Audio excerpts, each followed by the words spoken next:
flew up to my mom and dad. I'm going to be here for Christmas and New Year's, and I also picked up some new equipment that I'm really excited to use. The first is this tripod. It's a really small tripod. It's going to make vlogging a lot easier. I can just screw on the camera and then use this to vlog, and if I want to set the camera down somewhere, I can set it down, even jack it up a little bit and film in it. So this is going to be really handy for me. And then I also have this, what do you call this, like gorilla tripod or gorilla arm. It's basically the exact same concept, just I can tie this around stuff and put the cameras in places that I couldn't put it in before. If you're wondering how I'm filming this right now, is I have a suction cup that is sucking to the window, and then my camera is tied to it. So I can use this when I have flat surfaces and I can tie the camera to it, but I don't always have flat surfaces, so that's where this is going to come in. So I can tie these arms around stuff and hang the camera up. But the equipment that I'm really excited for is this camcorder and also a film camera. So this camcorder isn't just any normal camcorder. This is actually my dad's, and he used to use it 20 years ago. And it still works perfectly. I've been looking for one of these for quite some time now. There's just something to the look that you get from camcorders that you can't replicate, and it feels so nostalgic. So I'm really excited to use this. You guys will definitely be seeing it a lot more in my videos. I'm actually at the gym now. I have a bit of work that I need to do before I go train, and I'm training quads today. But when I train, I'm going to use the camcorder, so you guys will see it today. And then I have this film camera. I got inspiration from a few people on Instagram that I saw photos of that came from film cameras. And the same with the camcorder, you can't replicate it. You can try and take a photo of a phone, you can take a photo of a camera, and then try and edit it, but you can't replicate that look that these stuff give you. So got this film camera. This again, didn't have to buy it. This was my mom's old film camera from when she was younger. So really glad I got this one. Has a flash. I can control like one setting. So it's not the fanciest, but I don't want a fancy one. I just want one that can do what I want it to do. So this is going to be really cool for like Instagram photos and just cool memories. Today is the 22nd of December. So it's almost Christmas, which also means hopefully the gym is going to be quiet and there's going to be no one there. And as you can maybe see, I don't know if you can really tell, but it's also raining. This is the perfect conditions for me to train in. I love training when it's cloudy and especially when it's pouring out rain. So I know it's going to be a good leg day.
That camera has really impressed me. I mean, especially keep in mind this camera is probably from like 1995, and it's able to zoom like it is, and the quality doesn't look bad. The lighting in here is okay. there's like very bright spotlights downlighting, so it's not the best, but it's definitely not the worst. The camcorder performs really well for how old it is, and I mean, just to also see how far technology has come. It is good, but in the same sense, I mean, look at the quality, the difference between the camcorder and then this camera, which is a brand new Sony camera that people use for YouTube and stuff like that. There's definitely a massive difference, but as I said, I'm really impressed with this camera. I still have one exercise left to do. I did quads, and I still want to do adductors, that is the muscle in between your legs. So I'm still gonna do that, one exercise for adductors, and then I'm done at the gym. This was without a doubt the most stressful year that I had in my life, but I really saw the pressure as being a privilege. If I didn't have as much pressure as I did, I definitely wouldn't have been able to achieve what I've done. And one thing that I learned is, whatever you do, bite off more than you can chew, and then you just figure it out as you go along. Now obviously that doesn't mean be stupid and take on something that you know you won't be able to do, but throughout this entire year of 2025, there was so many times where somebody asked me to do a certain thing, and inside of me I doubted myself and I thought I wouldn't be able to do it, and so I bit off more than I can chew. But every single time, without a doubt, I've been able to then just figure it out as I go along. Now again, if you know for certain you're not going to be able to do it, then that's a different story. But if there's something in your life, something that you're working towards, and you have an opportunity, but it's going to be a risk, take it.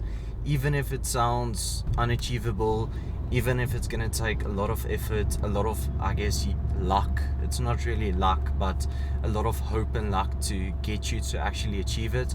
Just do it. I promise you, you'll figure it out as you go along. The human body and mind is designed to be able to handle it, and you will achieve the best results when you put yourself in a situation where you have no other choice. If you put yourself in a situation where you have no other choice than making it work, I promise you, you will make it work. Somehow you'll mess up a bit, you'll do stupid stuff, and without you really understanding how you did it, somehow you will do it. And that's how you learn. You learn by putting yourself in that situation where you've never been before, where you're stressed out and you don't know what to do and you don't know how you're gonna do it. That is exactly when you find out how to do it. I'm happy that this year is coming to an end. It feels like a new chapter can start, and I can let go of a bit of what happened in this year, and I can, in a way, start over next year. I'm on my way to go buy raw milk. I've heard a lot about raw milk. I know it's really good for you. Some people don't like it, some people do. You don't really find raw milk just in any convenience store. It's not a common thing to find. And earlier today, I happened to walk into a grocery store that has it, but I didn't want to buy it because I went to the gym. I didn't want the milk to just stand in the car for a few hours. So now I'm on my way to go buy raw milk.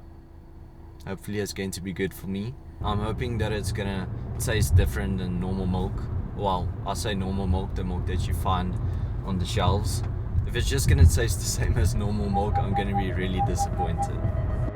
Got the raw milk. First time ever trying raw milk. They didn't have any smaller bottles, so got a 1 liter. Just says made from grass-fed free-range cow's milk.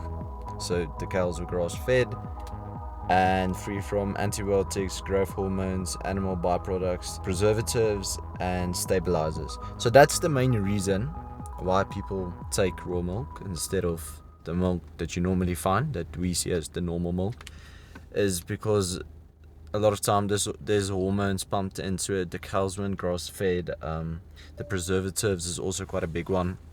Now, I am big on health, but I don't really care that much about it, and especially since it's such a struggle to actually find raw milk, I'm not gonna go out of my way to get it, but I just had to try it this one time.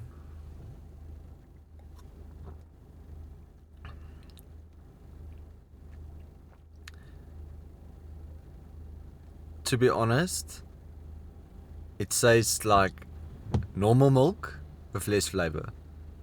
It tastes the same, it just has less flavor. I've heard a lot of people say it tastes so much different, but to me it doesn't. It literally just tastes like normal milk. It was a cool experience, but definitely not worth it for me. It does taste more natural. I don't really know how to describe the taste of it being more natural. Like it tastes less synthetic, I guess. Like when you eat sweets or you drink a Red Bull or whatever, you can taste like this was made in a factory. Whereas if you compare this milk to normal milk, if you just drink normal milk, you're not gonna notice anything. But if you compare this to normal milk, it has less flavor. I like it more than normal milk because I like it when stuff is bland and there's no flavors to it. So I like it. It's quite creamy. It's definitely more creamy. Well, it depends on what milk you take. If you take high fat milk, it's obviously then it's even more creamy than this. But if you take low fat milk, so I mean, it probably just depends on the fat content. And it wasn't too expensive. It was definitely more expensive than normal milk, but it wasn't as bad as I thought it would be. I wouldn't go out of my way to get it, but if you do find it, it's quite nice.